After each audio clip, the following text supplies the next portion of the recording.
Good morning, students. Today we are going to deal the remaining portion of recruitment and selection, in which I will tell you about the different activities which are very much important when one employee is joining the organization.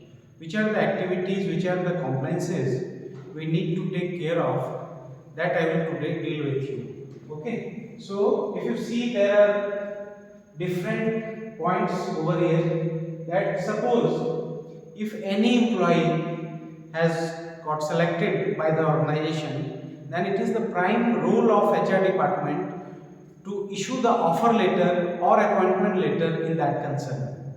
Then the confusion comes here, that what is the difference between offer letter and appointment letter. So that I will tell you.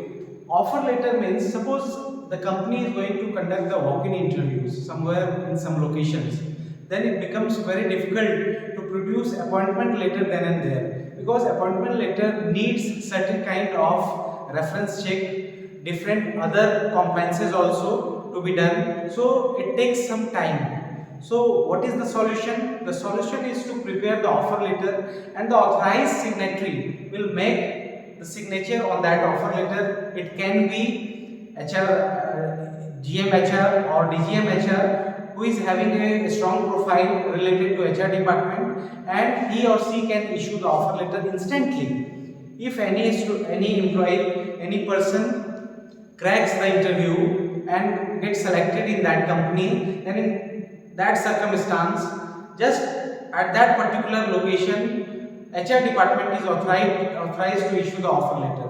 Then which are the contents that you can find out in offer letter? That is mainly related to your accepted package, your job location, your position. These three things would be mentioned in your offer letter. Based on that, you would be provided a joining date, and on that joining date or before that joining date, you will get a detailed appointment letter on your mail ID or also in hard copy. So in appointment letter, they will give you the different salary breakups, different details, and what kind of different facilities you are going to get in that organization. That would come in appointment letter form. So it takes time. That's why there remains a gap between issuance of offer letter and appointment letter. So I hope I have cleared this difference between offer letter and appointment letter. Now, once the employee or once the job seeker is being given the offer letter or appointment letter, then it becomes the prime responsibility of HR department to collect their resignation. If that resignation is not being collected by the HR department of that particular person, then in that case it may possible he would not be allowed to join the new organization. Why it is so? Because in India, in our country, dual employability is strictly prohibited. You cannot join any new organization before resigning the previous company, before resigning from the previous company. So for HR department, it becomes very big responsibility to collect all the resignation letters against the offer letters issued to the people who have been selected for that organization. Once you get the resignation letter from them, then that person becomes authorized to join the organization, new current organization or new organization. Now here comes the third point, that is called joining formalities.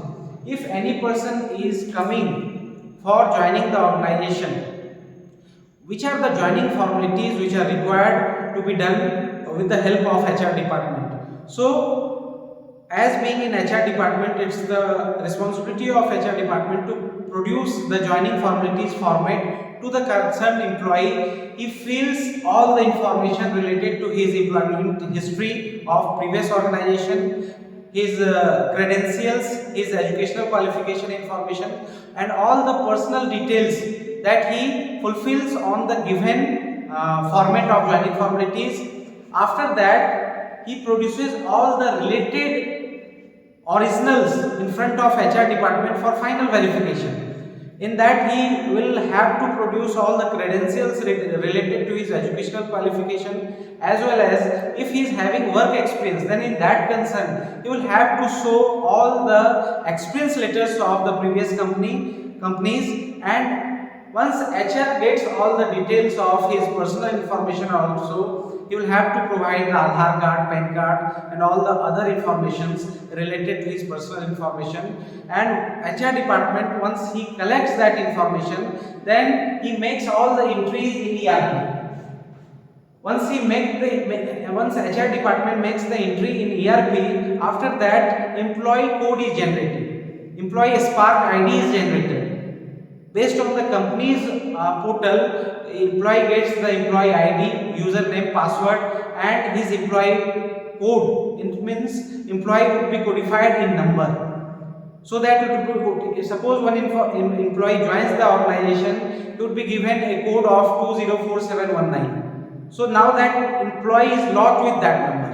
So after the ERP entry, now it becomes a responsibility of HR department to provide him the concerned workstation, to start the procedure of induction. In that induction process, HR will help him to get acquainted with the current work culture, as well as HR will introduce that employee to other team members, his immediate boss, and HR will inform all the different departments that this person has joined this organization having the position of this, and he will be reporting to this person. So through this way, that employee is being made comfortable for that organization, and after 4-5 days of spending time with HR and the office colleagues, he is being given or allotted some assignments. So this way induction and orientation program goes on. In that support, HR deals with certain other compliances.